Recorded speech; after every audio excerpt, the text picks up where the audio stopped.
How to remove anything from Photoshop. Now first of all, I'll open the Photoshop, and here as you can see, this is the picture. I want to remove anything from it. So in Photoshop there are a lot of methods from which you can actually clone things or basically remove things. What we will use is we will use the clone method. We'll go down here and select this clone stem tool. Now let's say I want to remove this particular thing here. What I'll do is I will select Alt and this part here. So when I will do is, as you can see that I will select this part and drag here.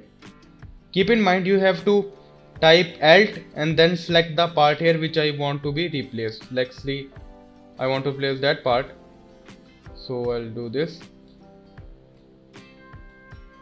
and here. You can basically match that where it don't look fake. So this is how you can remove anything from Photoshop. Thank you for watching. For more videos, please subscribe.